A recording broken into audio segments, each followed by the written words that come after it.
नीलांबुज श्यामल कोमलांगम सीता समारोपितवाम भागम पानो महासायक चारु चापम नमामि राम रघुवंशनाथम। गौतम नारी श्राप वशे उपल दे धरिधी चरण कमल रज चाहती कृपा करो रघुवीर। बोलिए श्यावर रामचंद्र की जय, पवन सुत हनुमान की जय, सभापति तुलसीदास की जय, बोलिए बमलेश्वरी माता की जय, बोले गांव के समस्त देवी देवताओं की जय। पावन धरा भंडारपुर जहां अखिल विश्व नायक त्रिवेद संताप हारे जगत नियंता ब्रह्मांड नायक मर्यादा पुरुषोत्तम श्री रामचंद्र जी के पावन प्रसंग को श्रवण कर रहे हैं समस्त भक्ति स्वरूपा वात्सल्यमयी करुणामयी उपस्थित मेरी माता, साथ ही साथ नीति ज्ञान और पुरुषार्थ की बात बतलाने वाले परम श्रद्धे पिता तुल्य बुजुर्गगण इस वसुंधरा की गोद में, मां धरती की गोद में खेल रहे कूद रहे समस्त नन्हे मुन्ने बालक नवयुवक साथियों, उपस्थित बहनों, यह धर्म मंच है और इस धर्म मंच को आगे बढ़ा रहे हैं वक्ता और श्रोता के बीच सेतु बनकर जो अपनी भूमिका निर्वहन कर रहे हैं ऐसे आदरणीय संचालक महोदय जी, आयोजक समिति के समस्त पदाधिकारीगण, सदस्यगण, आदरणीय साउंड वाले भाई, यूट्यूब में जो अपने सहयोग कर रहे हैं ऐसे हमारे यूट्यूब चैनल के हमारे नवयुवक साथी, आप सभी के श्री चरण को श्री सत्संग सरिता मानस परिवार स्कूल चौक हसदा नंबर 1 विकास खंड मगल जिला धमतरी की ओर से सिया राम मैं सब जग जानी करो प्रणाम जोरी जुग पानी। हम जैसे अज्ञानी बालकों की तरफ से, हम जैसे अबोध बालकों की तरफ से आप सबके श्री चरण को मैं नमन करता हूं, प्रणाम करता हूं, अभिवादन करता हूं एवं सबसे निवेदन है कि एक बार जोरदार ताली बजा के हम सभी को आशीर्वाद देने की कृपा करेंगे, क्योंकि आपके आशीर्वाद हमारे लिए ऊर्जा होगा और उसी को माध्यम बना के बड़े बुजुर्गों से, संतों से, गुरुजनों से रामचरित्र मानस की जो प्रसंग सुने हैं उसी प्रसंग को आप सबके बीच हम रखने का प्रयास करें। श्री रामचरित्र मानस के प्रथम सोपान बालकांड की चर्चा करूं उससे पहले आदरणीय महाराज जी की ओर से हमारे बड़े भैया श्री गुरुसन साहू जी के गायन से प्रसन्न होकर, आनंदित होकर उन्होंने 100 रुपये का श्रद्धा सुमन अर्पित किए हैं। एक बार आदरणीय महाराज जी के लिए जोरदार ताली बजा दें, क्योंकि ऐसे दानदाता बिरले होते हैं जिनके जेब से कुछ अंश धर्म के काज या हम जैसे कलाकारों के सम्मान के लिए निकल पड़ते हैं। ये बहुत बड़ी बात है। पुनः हृदय से नमन प्रणाम। आइए संतों, जितने भी लोग बैठे हैं आप सब गंभीर श्रोता हैं, इसलिए मुझे विश्वास है कि आप सब राम कथा से जुड़ेंगे, क्योंकि इससे पहले आप सबके मनोरंजन के लिए, क्योंकि हमारे छत्तीसगढ़ में अलग अलग विधा है और हर विधा का कार्यक्रम होना भी बहुत जरूरी है।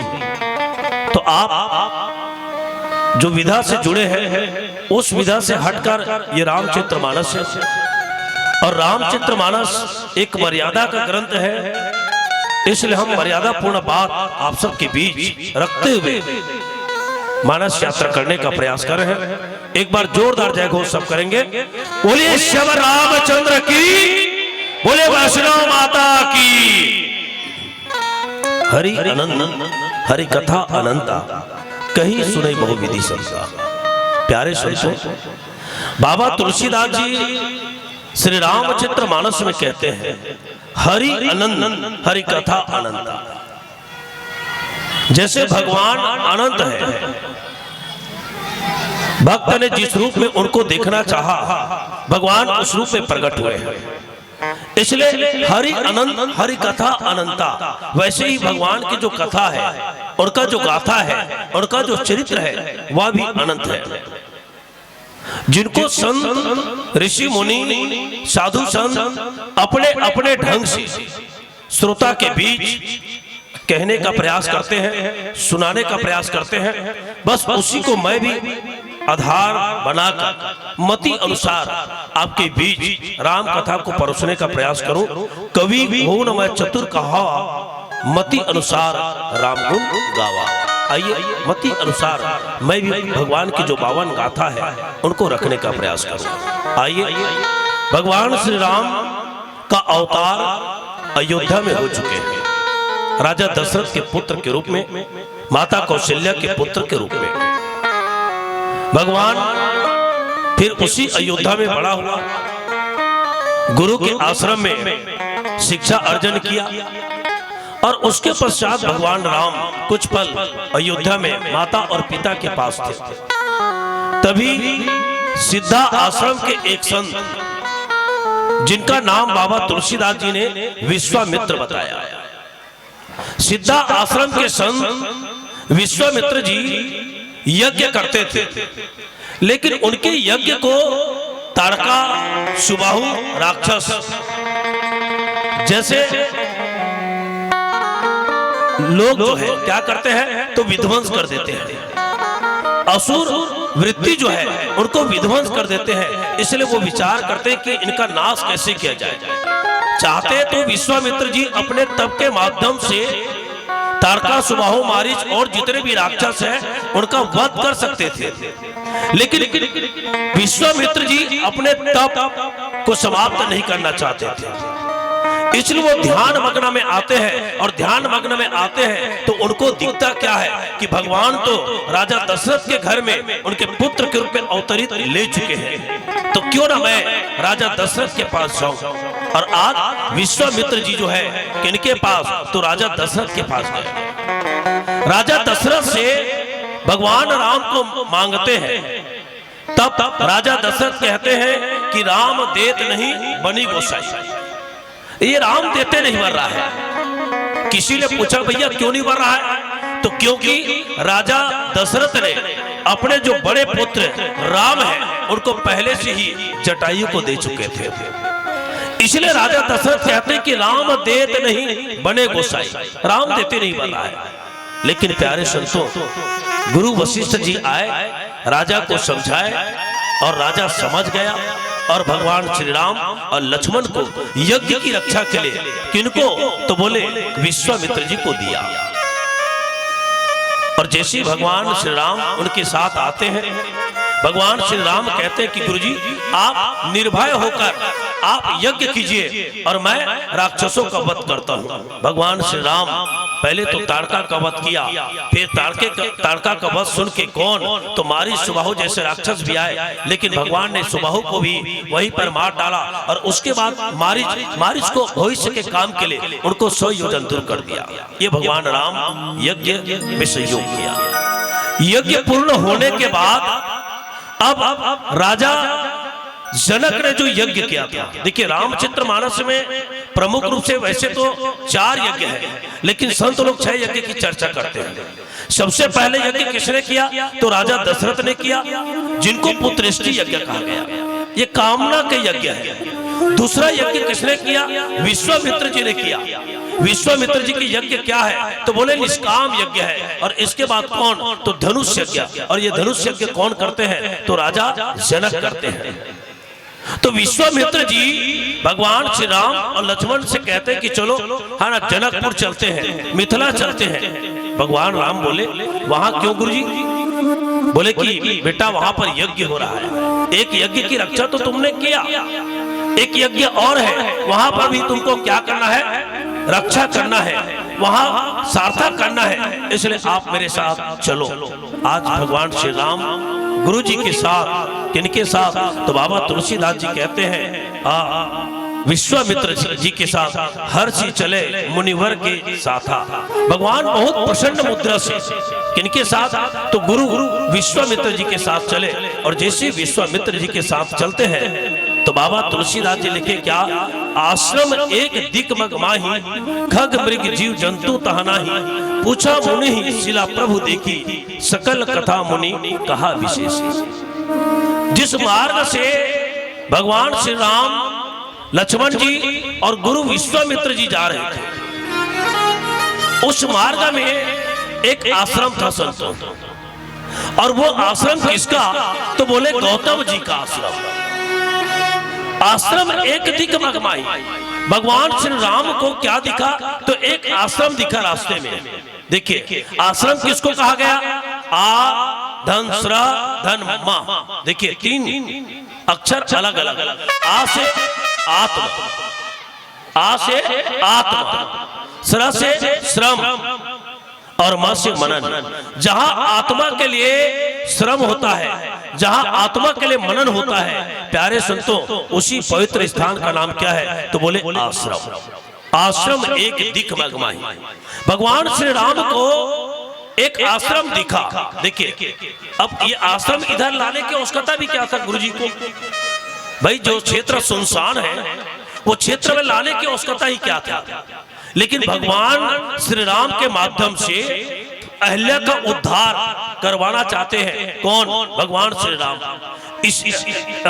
गुरु विश्वामित्र जी। इसलिए गुरु विश्वामित्र जी भगवान राम को किधर लाए? तो बोले आश्रम एक दिक् मगमाही। भगवान राम को एक आश्रम दिखा। और जैसे आश्रम दिखा तो वहां पर ना तो कोई जीव जंतु है, उस आश्रम में ना तो कोई मनुष्य है, उस आश्रम में कुछ भी नहीं है। ऐसे सुनसान आश्रम। और लिखे क्या? खग मृग जीव जंतु तहां नहीं। देखो पहले क्या लिखा? पहले लिखा खग। खग माने पक्षी। उस आश्रम में एक भी पक्षी नहीं है।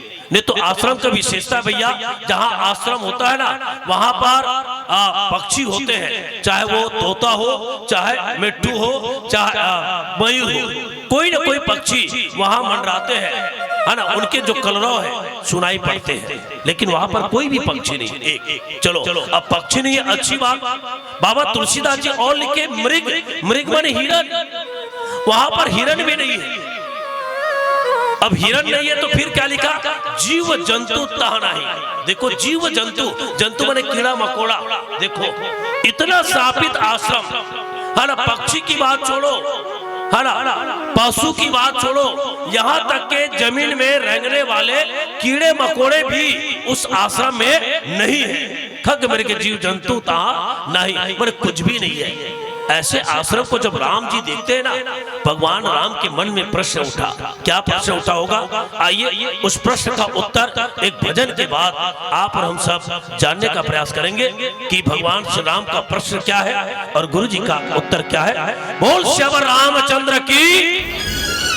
भगवान श्री राम जब आश्रम में किसी को नहीं देखा, आश्रम बहुत सुनसान, न कोई जीव, न कोई जंतु, न कोई पक्षी, न कोई पशु। भगवान श्री राम गुरु जी से पूछा मुनि शिला प्रभु देखी। भगवान श्री राम गुरु विश्वामित्र जी से पूछते हैं, किनको देखकर? एक पाषाण के स्त्री को देखकर, एक पत्थर के नारी को देखकर भगवान श्री राम अपने गुरुजी से पूछा कि गुरुजी, ये जो पत्थर की मूर्ति, ये पत्थर की जो नारी है, ये कौन है? गुरुजी यहाँ पर कोई जीव जंतु क्यों नहीं है? गुरुजी यहाँ पर कोई पशु पक्षी क्यों नहीं है? भगवान श्री राम के प्रश्न को सुनकर गुरु विश्वामित्र जी कहते हैं कि राम, आप अहिल्या का उद्धार करना चाहते हो ना? पूछकर देखो गुरु जी का प्रश्न किया कि राम, आप अहिल्या के उद्धार करना चाहते हो ना? ये पूछकर भगवान श्री राम कहते हैं कि नहीं गुरु जी, मैं अहिल्या का उद्धार नहीं, बल्कि मैं तो उद्धार छूटने आया हूं। बोले देखिए भगवान श्री राम क्या कहते हैं, गुरुजी मैं उद्धार नहीं बल्कि क्या उद्धार छूटने के लिए आया हूं। विश्वामित्र जी पूछते हैं कि राम तुम्हारा किसका उद्धार भाई, किसका उद्धार है तुम्हारा? तो भगवान श्री राम गुरु विश्वामित्र जी से कहते हैं कि गुरुजी जिनसे लेन देन होता है, जिससे संबंध अच्छा होता है, उसी के साथ ही क्या होता है, उद्धार होता है, लेन देन होता है। और जिनसे हमारा संबंध नहीं रहता उससे काहे का है ना लेन देन। तो मैं केवल और केवल क्या, तो बोले उद्धार छूटने के लिए आया हूं। गुरुजी विश्वामित्र जी कहे कि राम आप किसके किसके उद्धारी है आपके जीवन में? तो भगवान राम कहते हैं एक उद्धार किसका, तो बोले है ना भक्त प्रहलाद का। बोले भक्त प्रहलाद, तो भक्त प्रहलाद का कैसे? तो भक्त प्रहलाद के बारे में बोले कि भाई ये वही भक्त प्रहलाद गुरुजी जो किनका पुत्र, तो बोले हिरण्यकश्यप का पुत्र। हिरण्यकश्यप एक राक्षस, और ऐसे राक्षस के घर में भी एक भक्त का जन्म हुआ, एक साधु का जन्म हुआ। और वो कौन, तो बोले भक्त प्रहलाद। ऐसे भक्त प्रहलाद जिन्होंने अपने पिता का विरोध करके उन्होंने केवल और केवल मेरा भजन किया, केवल और केवल मेरा स्तुति किया। उनके पिताजी ने कितना कष्ट दिया भक्त प्रहलाद को, कितना पीड़ा दिया, कितना उनको संकट में डाले, लेकिन भक्त प्रहलाद नहीं घबराए। कभी पर्वत से गिराया गया, कभी उसको नदी नाले में फेंका गया, तो कभी उसको है ना हाथी के समक्ष रखा गया। तो यहाँ तक की स्थिति बन गई कि हिरण्यकश्यप की जो बहन जिनका नाम होलिका, वो जो है स्वयं भक्त प्रहलाद को अपने गोद में लेके आग में बैठ गई। फिर भी भक्त प्रहलाद बच गया। अंततः हिरण्यकश्यप को बहुत क्रोध आया और बोले भक्त प्रहलाद बोल तुम्हारा ये ईश्वर इस खंबे में है क्या, ये पत्थर के खंबे में है क्या? तो भक्त प्रहलाद कहते कि पिताजी मेरा ईश्वर तो कण कण में है, हरि व्यापक सर्वत्र समाना, प्रेम से प्रकट होई मैं जाना। मेरा ईश्वर तो कण कण में है, हर जगह मेरा ईश्वर है।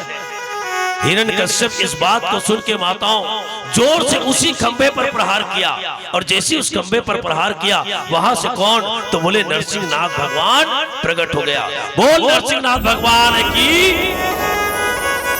यहाँ पर भगवान श्री राम गुरुजी से कहते हैं कि गुरुजी जब एक भक्त मुझे पत्थर से प्रकट कर सकते हैं, तो आज मेरी परीक्षा है कि मुझे भी एक पत्थर को क्या उसमें प्राण, उसको चेतन अवस्था में लाना है।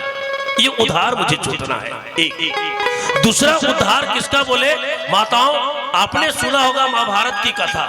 कितने माताओं ने सुना महाभारत की कथा, बताओ तो? कोई नहीं सुने हो। तो महाभारत की कथा जिसमें एक पात्र है जिनका नाम द्रौपदी है। द्रौपदी का नाम सुने नहीं माता? सुने ना, जोर से बोलना पक्का, थोड़ा एक बार और जोर से बात सुने सभी जी। तो द्रौपदी जब दीपावली का पर्व होता है महाभारत में, दुर्योधन ने किनको, तो धर्मराज को जुआ खेलने के लिए बुलाया, निमंत्रण दिया, और उनके निमंत्रण पाकर आया भी। शकुनी के चाल से धर्मराज जुआ में अपना राजपाट भाई, यहां तक कि अपनी पत्नी द्रौपदी को भी हार गया। और जब हार गया ना, तब दुर्योधन कहता है दुशासन से कि दुशासन जा पंचाली को लेके आ और भरे सभा में उनको निर्वस्त्र कर और उसको मेरे जंघा में बैठा। दुशासन आज्ञा का पालन किया। प्यारे संतों, द्रौपदी ने भरे सभा में जब उनको निर्वस्त्र करने लगा दुशासन, तो माता द्रौपदी ने सबको आह्वान किया सहायता के लिए। भीष्म पितामह को आह्वान किया, धृतराष्ट्र को आह्वान किया, गुरु द्रोणाचार्य को याद किया, कृपाचार्य को याद किया, लेकिन किसी ने उनका सहयोग नहीं किया। उस समय सहायता देने के लिए कौन आया, तो बोले भगवान श्री कृष्ण आए। क्योंकि यही द्रौपदी एक बार भगवान कृष्ण के उंगली कट गया, तो वहां पर क्या, तो बोले अपने आंचल फाड़ के उनके उंगली को बांधे थे। आज द्रौपदी की रक्षा किसने किया? तो बोले भगवान कृष्ण ने। बस मैं उसी भक्त के है ना मान रखने के लिए, उसी भक्त के है ना उद्धार करने के लिए मैं यहाँ पर आया हूँ गुरुजी। कौन बोले? भगवान श्री राम बोले। अब देखिए, पूछा मुनि शिला प्रभु देखी, सकल कथा मुनि कहे विशेषी। देखो भगवान राम अब माता अहिल्या के कैसे उद्धार किए। भगवान श्री राम ने माता अहिल्या के ऊपर कौन कौन सी कृपा किया? तो पहली कृपा क्या? पूछा मुनि, पहला वाणी की कृपा। भाई मुनि को पूछा कि गुरुजी ये कौन है? तो गुरुजी को तो बताना पड़ा कि ये अहिल्या है। तो ये किसकी कृपा हो गई? बोले वाणी की कृपा। पूछा मुनि, ये किनकी कृपा? वाणी की कृपा। उसके बाद शीला प्रभु देखी, भगवान राम उस पत्थर के नारी अहिल्या को देखा, और जैसे देखा तो वहां पर किनकी कृपा हो गई? तो बोले आंख की कृपा। बोले दृष्टि की कृपा किनके ऊपर? तो प्यारे संतों माता अहिल्या के ऊपर। और उसके बाद सकल कथा मुनि का विशेषी, मुनि ने सकल कथा सुनाया। ये किसकी कृपा? तो बोले काल की कृपा हो गया। और भैया भगवान ने इशारा तो किया होगा ना, है ना, कि हाथ दिखा के भगवान श्री राम इशारा तो किए होंगे। इसलिए भैया यहाँ पर किनकी कृपा? तो बोले कर की कृपा, हाथ की कृपा। तो ये चार प्रकार की कृपा भगवान श्री राम ने किनके ऊपर? तो बोले भैया माता अहिल्या के ऊपर करने वाले हैं, और इसीलिए आज उनके बारे में पूछा गया। अब ये भगवान श्री राम और गुरु विश्वामित्र जी चर्चा कर रहे थे। गुरुजी ने भी कहा कि क्या कहा कि गुरुजी कहते कि सकल कथा मुनि कहा विशेष। सकल कथा, जब कथा की बात लक्ष्मण जी ने सुना तो लक्ष्मण जी गुरुजी से कहते हैं कि गुरुजी आप इनकी कथा की बात करते हो, है ना, जबकि ये बिचारी तो अपनी व्यथा को सुना रहे हैं। आप कथा कह रहे हो कि व्यथा को सुना रहे हो। भाई यहाँ पर जो अहिल्या है वो पत्थर की बन गई है, ये तो व्यथा में है ना, पीड़ा में है ना। इसलिए लक्ष्मण जी महाराज ने प्रश्न किया कि गुरुजी आप कथा कह रहे हो कि व्यथा कह रहे हो, मुझे समझ में नहीं आ रहा है। तब गुरु विश्वामित्र जी कहते हैं कि लक्ष्मण, जिनकी व्यथा जिनके समक्ष किया जाए, किसी की व्यथा जब ईश्वर के समक्ष किया जाए, किसी जीव की तकलीफ को ईश्वर के समक्ष सुनाया जाए तो वो व्यथा नहीं बल्कि क्या? कथा हो जाता है लक्ष्मण, कथा हो जाता है। और यहाँ पर कथा कौन है? सुन कौन रहा है? तो श्री राम सुन रहा है। इसलिए क्या हो गया? कथा हो गया। इसलिए विश्वामित्र जी कहते हैं सकल कथा मुनि कहा विशेषी। आइए विश्वामित्र जी ने भगवान श्री राम के समक्ष कौन सी कथा कही, वो कौन सी घटना है जिस घटना को भगवान श्री राम को आज गुरु विश्वामित्र जी बता रहे हैं। आइए एक भजन के बाद चर्चा करें। बोलिए श्यावर रामचंद्र की, जोर से ताली बजाओ भाई। काकर कथा प्रसंग चला था नहीं? काकर उद्धार के कतोगा ले तुम तो पूरा यार शक्तिमान हो जी, हाँ ना। गंगाधर ये मन पता ही बढ़िया बेटी मन अहिल्या किनके? सब एक बार बोलो, अहिल्या के कथा उद्धार के प्रसंग। अहिल्या का बन गए? पत्थर। ठीक। आज गुरुजी ला भगवान श्री राम पूछीस, जैसे आप लोग भी पूछते होंगे। क्या पूछे? तो बोले कि गुरुजी ये पत्थरा के नारी के बारे में बताओ। तब बाबा तुलसीदास जी लिखी सकल कथा मुनि कहा विशेष।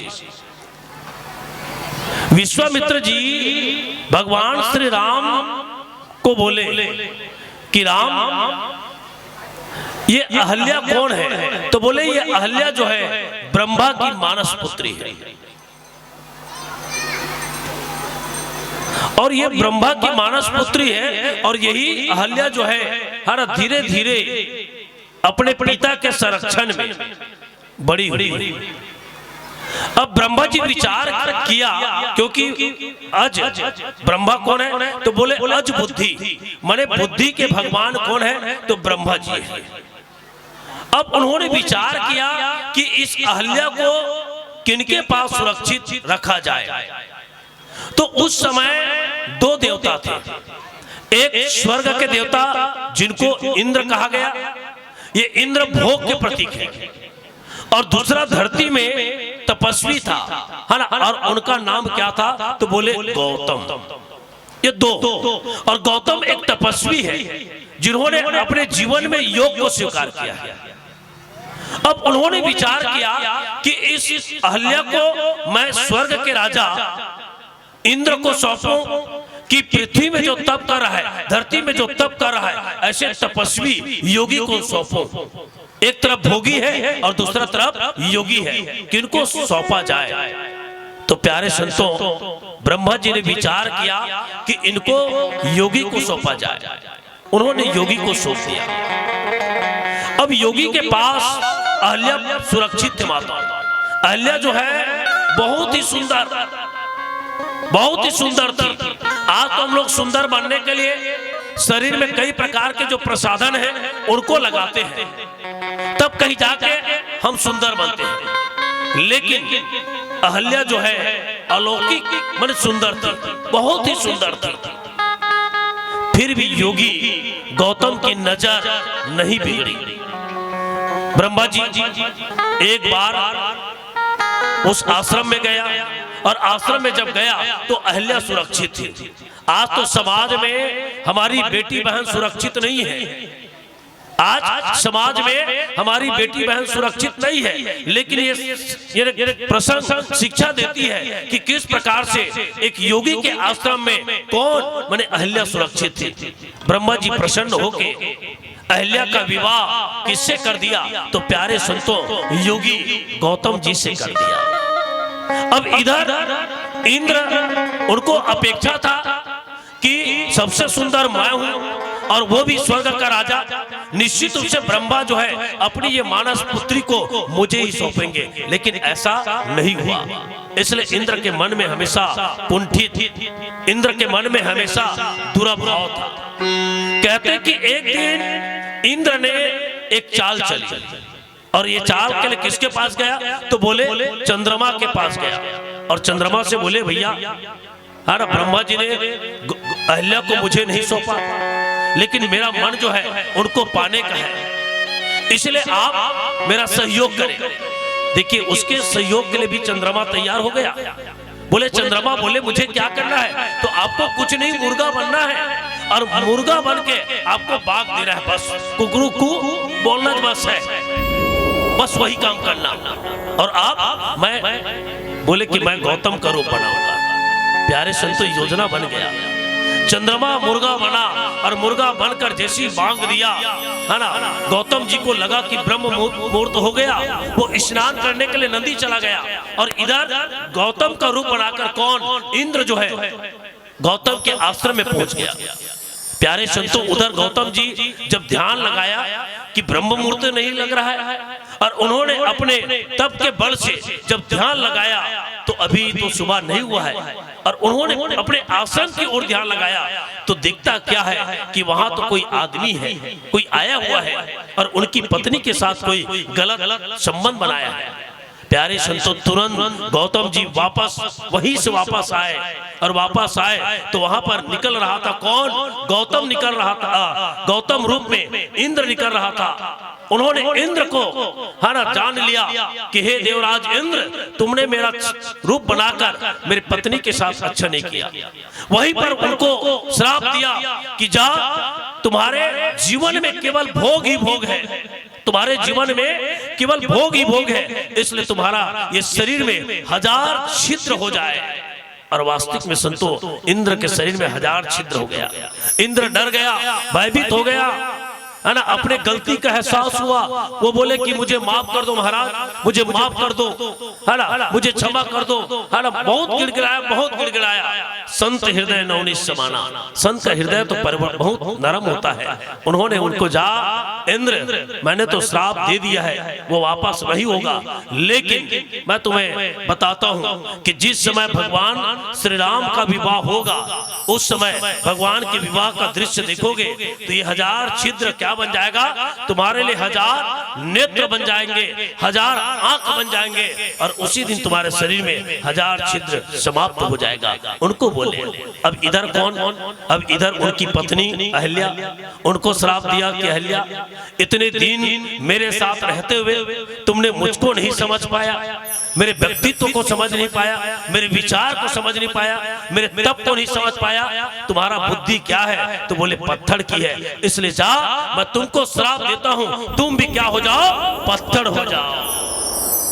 संतों अहल्या वो भी गिड़गिड़ाई कि महाराज इसमें मेरा कोई गलती नहीं है, इसमें मेरा कोई गलती नहीं है। बहुत गिड़गिड़ाए, बहुत गिड़गिड़ाए, लेकिन श्राप तो दे दिया था मुनि ने। उन्होंने कहा अहल्या जा मैं तुम्हें वरदान भी देता हूं कि भगवान श्री हरि राजा दशरथ के पुत्र के रूप में अवतरित होंगे और इसी आश्रम से गुरु विश्वामित्र के साथ जब माता सीता के स्वयंवर देखने के लिए जाएंगे उसी समय उनके चरण रज से तुम्हारा उद्धार हो जाएगा, तुम्हारा कल्याण हो जाएगा, ऐसा मैं तुमको वरदान देता हूँ।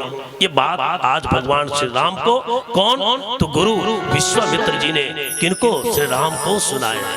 संतो देखिए ये है गुरु, और नाम भी तो विश्वामित्र है ना, जो विश्व के कल्याण करे, विश्वधन मित्र, जो विश्व के मित्र हो, विश्व के कल्याण चाहे, विश्व के उद्धार चाहे, माताओं उसी को कहा जाता है विश्वामित्र।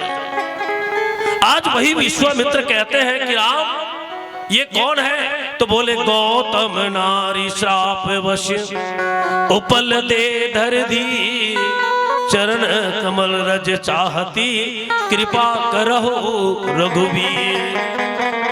आज भगवान श्री राम को संकेत किए कि राम तुमने 4 कृपा तो कर दिए, एक क्या, तो बोले एक वाणी की कृपा कर दी हो, दूसरा हरा किनका, तो बोले दूसरा जो है देखकर उनका कृपा कर दी हो, तीसरा इशारा मतलब हाथ का कृपा कर दी हो, चौथा उनकी कथा को सुने तो कान की कृपा कर दी हो, एक कृपा और शेष है राम, इसलिए उनका उद्धार कर दो, कल्याण कर दो। आज गुरु जी ने किनको, प्यारे संतों आज भगवान श्री राम जी को कहते हैं, और बाबा तुलसीदास जी की लेखनी तो यही कहती ना कि गौतम नारी श्राप उपल दे धरि दी। देखो गौतम, गौतम किसको कहा गया, गौ मने इंद्री, तम मने अंधकार। जो इंद्री के अंधकार को जीत लिया हो, जो इंद्री को अपने वश में रखा हो, माताओं उसी को कहा जाता है गौतम। चलिए अहल्या के पति का नाम क्या है, सामने वाले बच्चे जोर से बोले भाई, इधर भाई साहब लोग, गौतम, गौतम नारी श्राप वश्य। गौतम माने जो इंद्री को जीत ले, इंद्री के अंधकार को जीत ले, जो महान तपस्वी हो, प्यारे संतों उसी को कहा गया गौतम।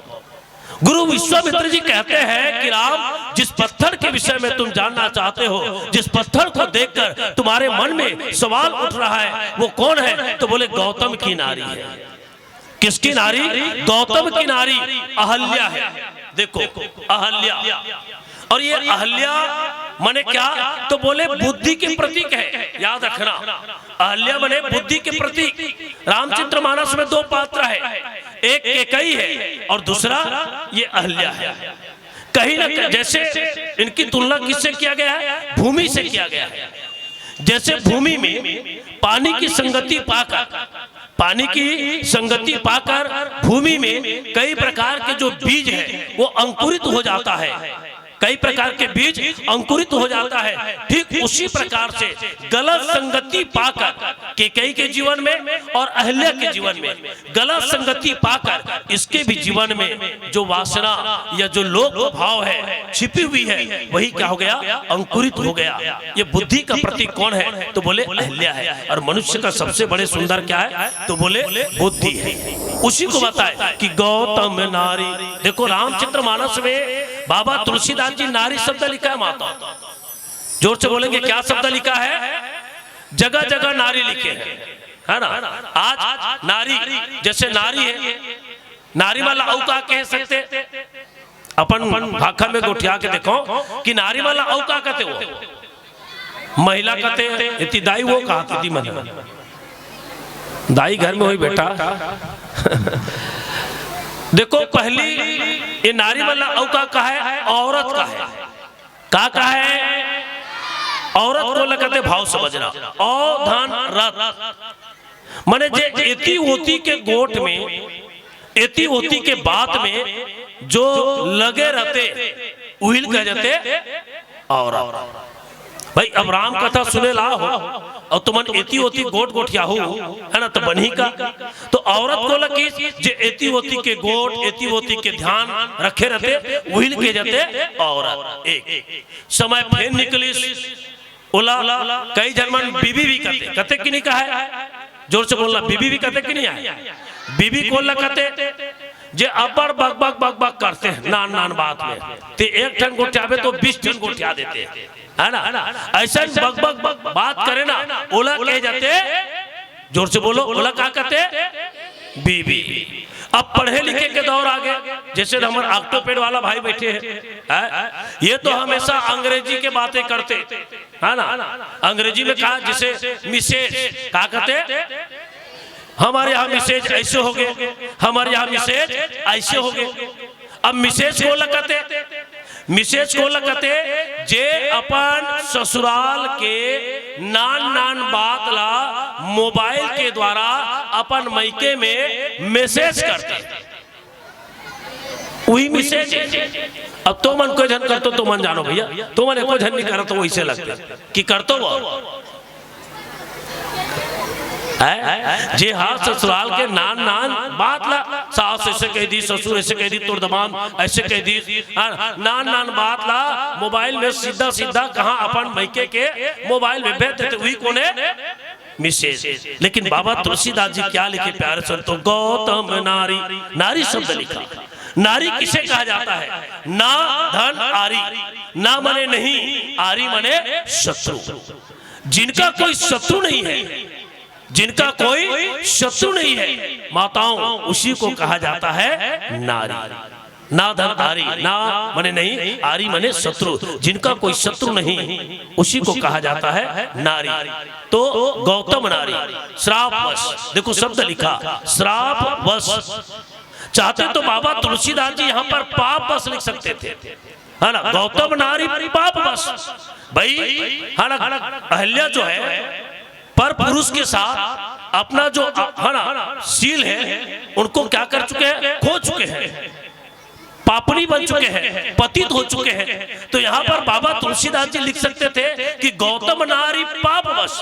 भाई उन्होंने तो पाप किया है, उन्होंने तो पाप किया है, इसलिए यहाँ पर पाप शब्द लिखना चाहिए। लेकिन नहीं, गुरुजी ने कितना बढ़िया कहा कि गौतम नारी श्राप बस, श्राप के कारण, है ना, बेचारे से गलती हो गई, पाप नहीं बल्कि प्यारे संतों यहाँ पर क्या लिखा, तो शाप वश, शाप के कारण, श्राप के कारण आज ये क्या बने हैं, तो बोले श्री राम ये पत्थर के बने हैं, उपल दे धर धीर, आज पत्थर की बनी है और ये पत्थर बन के केवल और केवल तुम्हारे प्रतीक्षा किए हैं, है ना। उपल धरी धीर, धीर बने धैर्यता, आज केवल और केवल तुम्हारे प्रतीक्षा में है, केवल और केवल तुम्हारे इंतजार में है कि कब राम आएंगे, कब राम आएंगे, कब मेरा कल्याण होगा, कब मेरा उद्धार होगा।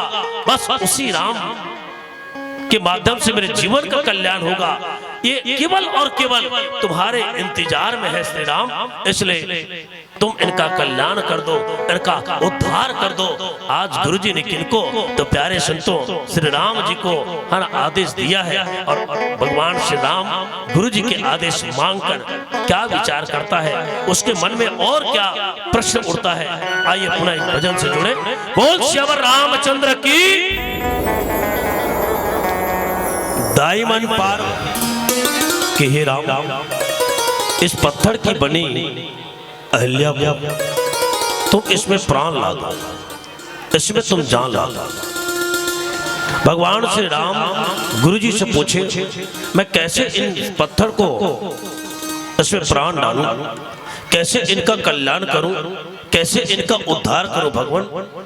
तब विश्वामित्र जी कहते हैं क्या, चरण कमल रज चाहती कृपा करहो रघुवीर। चरण कमल रज चाहती, ये पत्थर की जो अहल्या है वो आपसे कुछ नहीं, तो बोले केवल और केवल तुम्हारे चरण के जो धूल है, रज अर्थात धूल, बस वही चाहती है। कल्याण कर दो इनका, उद्धार कर दो इनका। भगवान श्री राम विश्वामित्र जी से कहते हैं कि गुरु जी, ये एक ब्राह्मण नारी है और मैं एक क्षत्रिय हूं, कैसे मैं इनको अपने चरण से स्पर्श करूं? ये तो मुझसे पाप होगा ना। और हमारे क्षत्रिय धर्म में, हमारे रघुकुल में, रघुकुल रीति सदा चली आई, प्राण जाई पर वचन न जाई। हमारे रघुकुल में तो इस तरह से बड़ा मुश्किल है, ये मुझसे नहीं हो पाएगा गुरुजी, मुझसे नहीं हो पाएगा। तब विश्वामित्र जी कहते हैं कि राम, याद करो तुम भी एक बार है ना मोहिनी बन चुके हो, नारी के रूप में अवतरित हो चुके हो। भगवान भोलेनाथ जब भस्मासुर को वरदान दे दिया था कि जिसके सिर पर तुम उंगली रखोगे भस्म हो जाएगा, तो भस्मासुर ने कहा पहले तो मैं आपके प्रैक्टिकल करके देखूं, प्रयोग करके देखूं, भोलेनाथ जो आपने मुझे वरदान दिया है वो सही है कि नहीं है।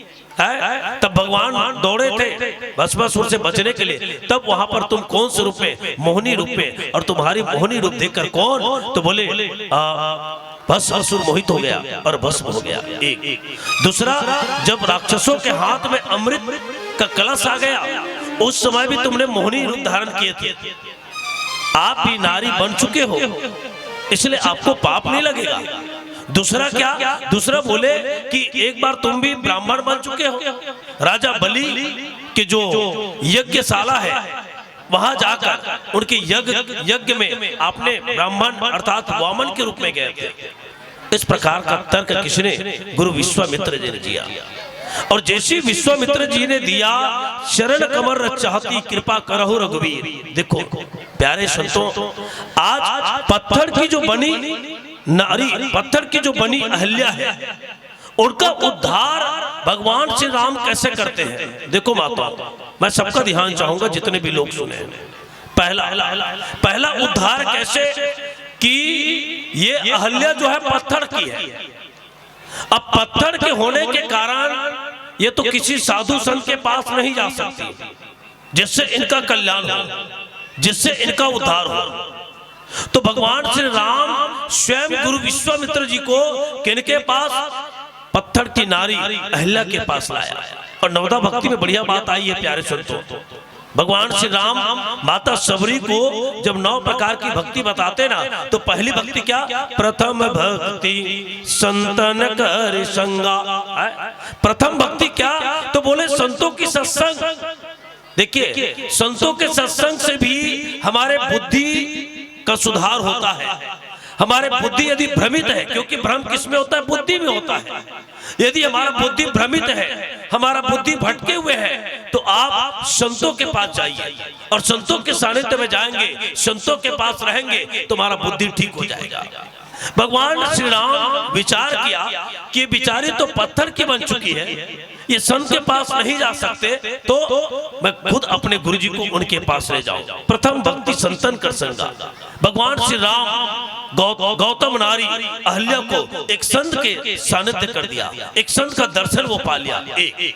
दूसरा क्या, दूसरा यह है, दूसरी रतिमम कथा प्रसंग। भगवान श्री राम नवदा भक्ति में कहे भैया दूसरी रतिमम कथा प्रसंगा। दूसरा उद्धार का माध्यम क्या है कि हम भगवान श्री राम की कथा को सुन ले। राम कथा मंदाकिनी चित्रकूट चित्तारु तुलसी सुबह शनिवर सिए रघुवीर बिहार। भगवान राम की कथा क्या है, तो मंगल करनी कलिमल हरनी तुलसी कथा रघुनाथ की। भगवान राम की कथा क्या है, तो बोले कलयुग की जो पाप है उनको क्या करने के लिए, समाप्त करने वाले कथा है। मंगल करनी कलिमल हरनी तुलसी कथा रघुनाथ की। इसलिए भगवान विचार किया, अब बिचारी पत्थर की है तो चलो इनके समक्ष हम ही इनकी कथा शुरू कर दें, हम ही इनकी क्या करते शुरू कर दे, कथा शुरू कर दे। और भगवान श्री राम ने उनकी कथा को पूछ दिया ना, सकल कथा मुनि कहा विशेष, उनकी कथा है ना के माध्यम से उसके जीवन में उद्धार हो गया। कहने का मतलब यह है प्यारे संतों, आपके हमारे जीवन में भगवान कैसे आएंगे, कब आएंगे, यह तो एक सवाल है, प्रश्न है।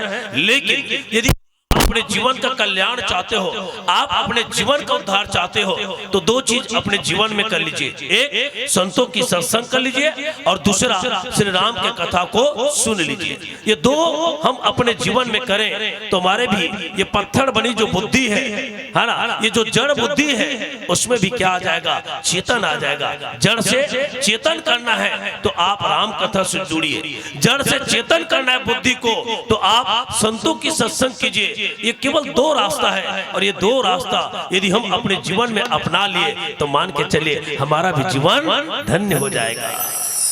भगवान राम है ना, वही बात यहाँ पर कहे, चरण कमर रज चाहती। देखो रज ही क्यों, काम रज के कारण अहल्या का पतन हुआ, काम रज के कारण अहल्या का पतन हुआ है, लेकिन आज राम रज के माध्यम से अहल्या का उद्धार हो गया।